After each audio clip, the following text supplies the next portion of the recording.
Bem, pessoal, hoje nós vamos falar um pouquinho sobre a questão do capital de giro. Mas o que que é? Acredito que todos vocês já sabem mais ou menos do que vinha a ser o capital de giro. Basicamente é o que é necessário para uma empresa sobreviver. Isso é óbvio, né? Para você saber se uma empresa está bem de capital de giro ou não, basta você olhar as prateleiras dela, né? Ou então perguntar se determinado produto tem. Se ela disser que por muitas vezes seguidas que esse produto não tem, provavelmente ela não deve ter no estoque, porque não comprou, porque não tem dinheiro em caixa para poder fazer esse tipo de financiamento para ela. Nós vamos falar sobre essa questão do que é um financiamento depois. Mas o capital de giro, pessoal, é justamente o dinheiro, para ser bem direto com vocês, que ele é utilizado para que a empresa possa comprar as coisas delas e vender posteriormente. Capital de giro significa a parte operacional da empresa, certo? O capital de giro, tanto é que ele envolve tanto a questão da política de compra junto ao fornecedor, também o tempo, isso é uma coisa bem interessante. Como nós já falamos anteriormente, dinheiro também são produtos lá no estoque. Por isso que o capital de giro ele adota como uma de suas políticas a simples compra de materiais junto ao fornecedor. O tempo que ela demora estocada, é, o produto que você vai utilizar como matéria-prima para ter o teu produto final, essa compra e estocagem até o final, isso tem um tempo de operacionalização. O fato é que, em geral, o capital de giro ele precisa ser rápido. É o que nós chamamos de giros de caixa. É uma coisa que nós vamos calcular um pouco mais lá na frente. Mas é importante que o giro de caixa, o capital de giro, ele nos dá exatamente o que nós chamamos de desempenho de caixa, né? Então, se você quer saber se a sua empresa tem uma ótima performance, ou seja, se ela está vendendo, a primeira coisa que eu analiso é justamente o seu capital de giro, certo? Que é a quantidade de dinheiro que circula, não só fica parado, tá? Mas que circula dentro de toda a parte de operação. Por isso mesmo, pessoal, o capital de giro, ele também é chamado de capital circulante. Então vocês vão utilizar, na verdade, ver muito por aí duas siglas, CG e o CC, que não é aquele CC que a gente conhece, é o capital circulante, certo? Por que chama de capital circulante? Porque ele está dentro do ativo circulante, certo? Esse ativo circulante nós vamos ver lá na frente, quando nós vemos o balanço patrimonial, que ele serve para que a gente possa saber o valor total de dinheiro que a empresa tem para que ela possa pagar todo mundo, do fornecedor aos produtos novos, ao material, pessoal que produz, pessoal que atende, certo? Então vocês precisam lembrar disso, de que o capital de giro ele é formado por três importantes ativos. É chamado de ativo circulante justamente porque você tem o dinheiro entrando e saindo de caixa. Por isso que ele é, por isso que ele é chamado de ativo circulante, certo? Porque ele precisa circular. É meio ridículo, mas é preciso entender isso. Então, o primeiro ponto dele é que nós vamos chamar de disponível, tá? Guardem bem esse nome, que é justamente o dinheiro que tem dentro de caixa e também todas as aplicações financeiras que nós chamamos de altíssima liquidez. Ou alta liquidez, é só para exagerar, né? Mas alta liquidez é justamente aquele dinheiro que você pode a qualquer momento ir lá e tirar. Então, por exemplo, Wesley, poupança é um ativo financeiro de alta liquidez? É, porque se você a qualquer momento vai lá e transfere da poupança para a tua conta corrente. Mas Wesley, um CDB é? Aí eu vou dizer não. Porque dependendo do contrato do CDB, você pode sacar ele só daqui a um ano, ou só daqui 6 meses, certo? Ou então você tem que ligar para o teu gerente para ele poder fazer a transferência. Se demora demais, então ele já tem uma certa liquidez, mas não tem altíssima liquidez, certo? Outro ponto do capital de giro, pessoal, é os valores a receber, que é justamente aquela compra do cartão de crédito, né? Existem modalidades de cartão de crédito, talvez uma parte de vocês já saibam, que utiliza um certo valor, um percentual, para que você possa receber rapidamente. Mas nem todo mundo quer pagar esse valor, né, para a operadora de cartão de crédito. Então, eles ficam recebendo um valor na quantidade de meses que foi parcelado o produto, certo? E os estoques, que é dinheiro, pessoal, tá bom? Dinheiro, produto é estoque. O fato, pessoal, é que o capital de giro da empresa, ele é de fato uma atividade que ela deve ser ininterrupta. Né? Tá, é óbvio, né, Wesley? Né? Por que ela deve ser ininterrupta? Simples, pessoal. Observe o que está acontecendo aí no problema do coronavírus, né? O que aconteceu com a empresa, pessoal? Aí 30 dias, só um mês, tá? Sem fazer as suas vendas. Simples. Simples, pessoal. A atividade operacional da empresa simplesmente não existe. É justamente por ela ser chamada de fluxo circulante, certo? Fluxo pela capacidade que ela tem de ocorrer ininterrupta e circulante e ativo para que ela possa estar em constante mudança, se transformando a todo momento em outras coisas. Mas como assim? Relembrando, pessoal, transformando em outras coisas da seguinte forma: o dinheiro vai entrando no caixa, que vai virando mercadoria, que vai virando produção, que vai virando estoque para venda, que vende. E depois entra dinheiro em caixa de novo. Então ela tem esse alto grau de volatilidade, certo? E ela obrigatoriamente ela é de curtíssimo prazo, porque é necessário haver essa circulação, porque sem essa circulação, sem esse alto grau de volatilidade, o ciclo operacional não existe. Se não existe ciclo operacional, não existe venda. Se não tem venda, não existe fluxo de caixa. O que acontece com a empresa? O que nós estamos vendo aí. Vocês já devem ter visto aí nas notícias, né, que existe a probabilidade de uma perda de 30% da mão de obra acriana devido ao coronavírus. Por que isso está acontecendo? Por causa disso aqui que a gente está vendo, pessoal. Porque o capital de giro ele tem que ser volátil, tem que ser ininterrupto, porque ele é justamente o que patrocina todo o sistema, todo o ciclo operacional da empresa. Sem isso, ela quebra. Por causa disso, vocês estão vendo agora o fluxo de capital de giro. Quando ele fala que ele tem uma alta volatilidade e que ele passa por constantes mudanças, vocês ele se transforma em disponível, certo? Ou seja, o dinheiro que entrou. Aí você vai lá no Ceasa e compra, digamos, a lanchonete. Né? Então vou lá comprar uma farinha de trigo, comprar carne, cheiro verde e as coisas que eu preciso para começar a minha produção. Monto tudo que eu vou vender na minha lanchonete, coloco na estufa.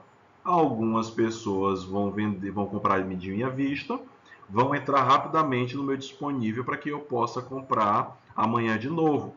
Ou eu vendo no crédito, ele se transforma num realizável e aí eu vou poder receber no período posterior. Lembrando que a gente vai aprender um pouco mais lá na frente que existe um prazo, tá, que a gente calcula para saber quanto tempo a minha empresa ou quanto de caixa ela tem que ter de realizável. Ela não pode ter tudo de realizável. Justamente porque o capital de giro, por ele ser um fluxo constante e ininterrupto, eu preciso ter um valor que seja, em média, fixo, em média. Então ele pode variar um pouquinho, para que eu possa comprar as coisas do dia seguinte para poder vender. E a outra parte é também importante, mas ao contrário, eu preciso pagar o fornecedor daqui 15 dias ou daqui 20 dias. Então eu posso receber um pouco de crédito e receber depois. Por causa disso, pessoal, para que vocês sejam capazes de calcular a liquidez que existe dentro de um capital de giro, vocês podem ver que a fórmula é bem simples, né? É basicamente você pegar o ativo circulante e subtrair pelo passivo circulante. O que isso quer dizer para vocês? Quer dizer o seguinte: eu preciso pegar todos os recursos que a minha empresa tem e subtrair por todas as dívidas que ela tem, né? E isso é a dada chamada liquidez do giro, do capital de giro da empresa. Ele é importante porque ele vai me dar a liquidez da empresa, certo? Sei que alguns de vocês devem estar perguntando, mas Wesley, isso aqui não é para dar zero, né? Porque é ativo menos passivo. Lembrem-se que aqui nós estamos calculando só o ativo e só o passivo. Vocês vão perceber que dentro do patrimônio líquido existem outras contas, tá? Como, por exemplo, dentro do ativo, ele não entra o recebível, certo? E dentro do passivo não entra exigível, é uma outra conta, certo? Aqui vai me dar todas as contas que eu tenho que seja de curto prazo. Ou seja, o capital circulante líquido ele me dá exatamente o que eu tenho dentro da empresa para que eu possa, por exemplo, sanar as minhas dívidas amanhã, né? O banco, para quem trabalha em banco, ou para quem conhece banco, é bom perguntar. Eles pedem, olha, eu preciso que você calcule o CGL da tua empresa. Ou então peça para o seu contador pegar o CCL, que é o que? O banco está tentando saber, antes de te emprestar, se você tem capacidade de pagamento, né? Não é só, mas eu tenho um prédio, eu tenho uma casa, eu tenho um automóvel, mas que se você tem capacidade de gerar dinheiro na tua empresa. Porque você pode ter um prédio muito bonito valendo 2 milhões, mas que você é incapaz de gerar dinheiro no dia. Aí o que você vai fazer com um prédio do valor de 2 milhões para vender agora, nesse momento? Pois é. Outro ponto que nós podemos calcular, pessoal, é o cálculo que nós podemos fazer se vamos ter dinheiro para pagar as nossas dívidas no longo prazo. Assim é dado por essa fórmula simples que vocês estão vendo aqui embaixo, que é basicamente o seguinte: o patrimônio líquido mais o exigível a longo prazo, ou seja, todo o dinheiro que eu tenho guardado, mas que eu não posso sacar imediatamente, mas eu vou receber, menos o meu ativo patrimonial, meu prédio, tá? Mais os meus recebíveis, que é aquelas minhas notinhas, o caderninho lá, né, que vai anotando as feiras que a tia vai pegando, mais os recebíveis a longo prazo, que é justamente os valores a crédito. Então, dentro do capital de giro líquido, eu tenho duas fórmulas a ser seguidas. A primeira que vai me dar a capacidade que eu tenho para poder pagar todas as minhas dívidas amanhã, e a capacidade que eu vou ter de pagar as minhas dívidas ano que vem. E nisso, pessoal, ela vai entrar aqui. Eu construí essa tabelinha aqui para que vocês entendam os dois conceitos, certo? Que basicamente a parte de cima, dentro do balanço patrimonial, é tudo que eu tenho de curto prazo e abaixo tudo que eu tenho de longo prazo. Como vocês podem ver, esse aqui é o tipo de exercício que nós vamos ver, certo? Fazer essas primeiras análises de liquidez do capital de giro é a forma mais simples que você pode perceber da empresa se ela tem capacidade de pagamento, certo? Então, como vocês podem ver aqui, se um ativo circulante ele é maior do que um passivo circulante, significa que a empresa ela é capaz de fazer seus pagamentos para os seus credores no dia seguinte, ou no curto prazo, ou dentro de um ano, como normalmente é dito. Contudo, se naquele cálculo o ativo circulante for menor do que seu passivo circulante, então a empresa ela não tem capacidade de fazer pagamento aos seus credores no curto prazo. Ou seja, vai faltar produto na prateleira. E isso não é legal. Um dos conceitos que vocês vão ver que não se fala muito nos livros, e principalmente no material que eu enviei para vocês, é o CGP, o Capital de Giro Próprio. Por que ele não está sendo tão utilizado? Porque basicamente o capital de giro próprio, pessoal, é a capacidade que a empresa tem dentro do patrimônio líquido para poder fazer o financiamento de suas dívidas. O que é o patrimônio líquido? É mais ou menos o seguinte: fez a venda no período, no ciclo que foi programado pela empresa, de 30 dias o lucro dela. Depois disso, parte dos ganhos é dividido entre a parte operacional, lucros, se for dos sócios, né, ou do grupo, ou da pessoa, e parte disso ele é guardado para a empresa, justamente para que a empresa ela possa fazer financiamentos próprios. Então, eu quero fazer uma ampliação, quero construir uma área, quero comprar uma moto. A minha empresa ela tem dinheiro para poder fazer isso? Tem. Então, vai lá e faz isso. Só que no Brasil nós temos um pequeno problema. As empresas elas vivem ali na margem de quebrar. Só empresas muito grandes, Recol, Grupo Araújo, Pão de Açúcar, por exemplo, Macro quebrou. A Macro está diminuindo suas operações e está ficando só lá em São Paulo. Essas empresas grandes elas têm capacidade para desenvolver igual a vocês. Patrimônio líquido é isso, é guardar dinheiro, certo? Que sirva para que eu possa pagar as dívidas da minha empresa que seja de longo prazo, ou seja, o dinheiro que eu estou guardando para que eu possa pagar, por exemplo, financiamento de uma moto, financiamento de um local. Por que ele não é tão utilizado também? Pelas taxas de juros dos bancos que eles cobram. Quando a empresa, para ela, como ela ainda não tem essa capacidade de guardar dinheiro, nem a gente tem capacidade de guardar dinheiro, imagina para uma empresa pequena, né? Então, para ela, resta apenas pedir emprestado, infelizmente. Então, pessoal, nós vamos agora entrar na parte que nós chamamos de ciclos ou ciclos operacionais, certo? São justamente os períodos de tempo que nós temos que calcular para saber se nossas operações de caixa elas estão de certa forma saudáveis, né?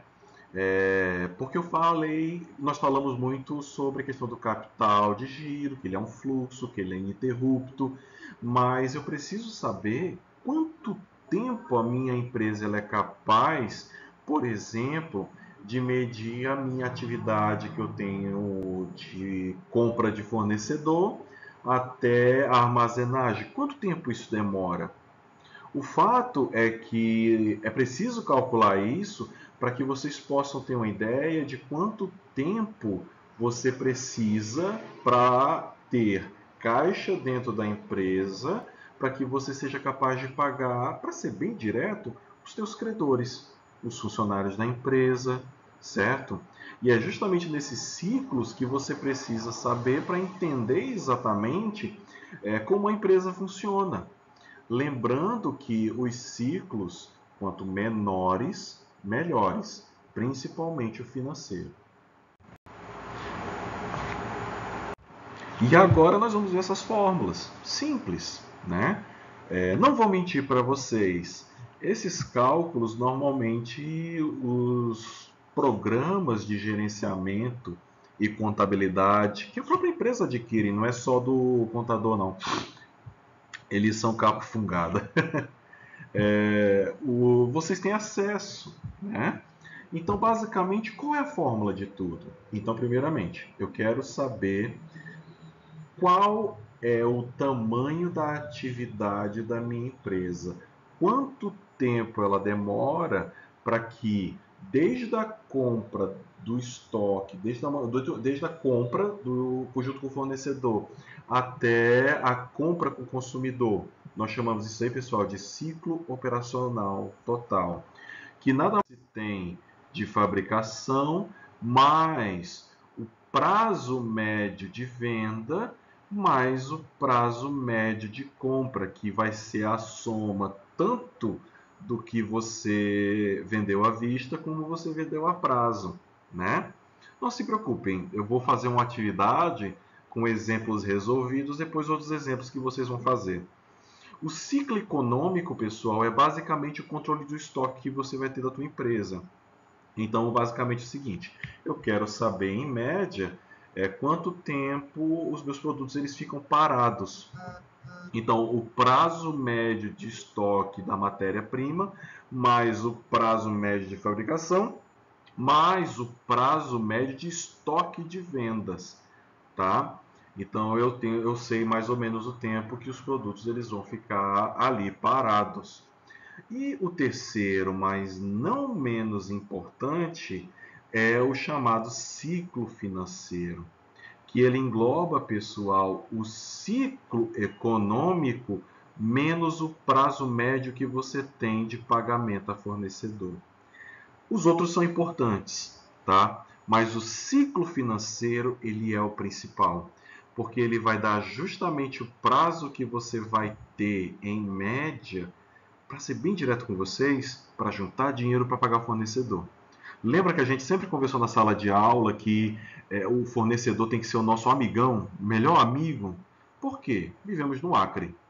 Se a gente vive no Acre, eu posso dizer para vocês que a gente pode ter um pouco mais de uma dúzia, duas dúzias de fornecedores bons, né? Se você briga com ele, você perde fornecimento. Se você mete o calotão nele, você perde fornecimento. Então eu preciso saber exatamente quanto tempo o meu produto fica parado, certo, dentro da empresa, menos o tempo que eu preciso para poder efetuar o pagamento.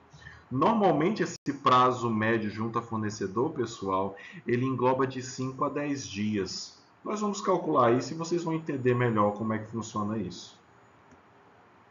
Aqui, pessoal, vocês estão vendo as fórmulas que são necessárias para que vocês sejam capazes de calcular esses dias, né?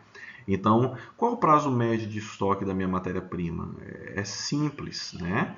Eu utilizo a quantidade, né, de materiais que eu tenho da empresa e o consumo dela anual, né? Então, eu tenho mais ou menos 1.200 produtos dentro da minha estocagem e consumo mais ou menos 1.100 em média, multiplico isso por dias, o valor será dado em dias. Todos esses cálculos, os valores, eles serão dados em dias, tá?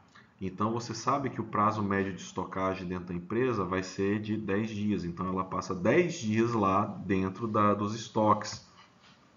E o que isso pode causar de problemas? É óbvio, se eu tivesse na sala de aula, eu ia perguntar: produto em estoque, é melhor ficar um dia estocado ou 10 dias estocado? Aí vocês provavelmente iriam dizer assim, obviamente, né? Isso depois de uns 30 minutos de aula, né? Aí o Otávio chega, né? Depois de passar um dia lá né, no Seringal, curtindo um pouquinho, né? Aí eu pergunto, Otávio, e aí, é melhor menos dias no estoque ou mais dias no estoque? O Otávio vai dizer, óbvio, menos dias no estoque, né? Então, basicamente o que vocês querem aqui, pessoal, é fazer com que todos esses prazos médios eles sejam menores possíveis. Isso é um desafio para quem é aqui do estado do Acre, né? Porque você não tem muita ideia de quanto tempo um produto ele chega de fora, certo? E basicamente a distribuição dele que ele tem no decorrer do período, certo? Como é que vai ser o cálculo deles? O cálculo deles, pessoal, é simples. Vocês não vão ter que basicamente adivinhar o que é um saldo médio de material. Vai estar escrito saldo médio de material. Vai estar escrito consumo anual. Então, vai estar o quê? Valor médio do produto, custo de produção anual. Olhando as fórmulas, isso pode parecer complicado, mas quando vocês verem os exercícios, vai ficar bem simples. Na verdade, é muito fácil fazer isso, tá? E para finalizar, nós temos mais essas outras fórmulas. Que ficar apresentando fórmula, de fato, assim, eu acho muito estafante, né? Por isso que a gente vai trabalhar exercícios das quais vocês podem ver para que elas servem. Mas vocês podem ver, como falamos anteriormente, que elas são praticamente autoexplicáveis. Então eu tenho lá basicamente o meu valor médio que eu tenho de estoques na minha empresa. Então tem R$ 10.500 de estoque, certo? E eu tenho o custo total, certo? O meu custo que eu tenho de produção da minha mercadoria multiplicado pela quantidade de dias que sejam comerciais, né? 360 dias. Por quê? Vai me dar exatamente a quantidade de dias que as minhas mercadorias elas ficam armazenadas sem serem vendidas, né? Basicamente é isso, pessoal. O nosso primeiro vídeo. Esperem que as coisas vão melhorando. Vou passar um exercício, uma atividade para vocês. Nossa prova será semana que vem. Não se preocupem quanto a ela, não vai ser nada do que você já não tenha visto. Ela vai ser na nossa plataforma Classroom. Vocês vão ter 2 dias para responder. Vão ter completa liberdade para colar um do outro. Não vamos ser hipócritas, né? Mas faça um esforço para que você tente resolver primeiro antes de consultar o coleguinha, né?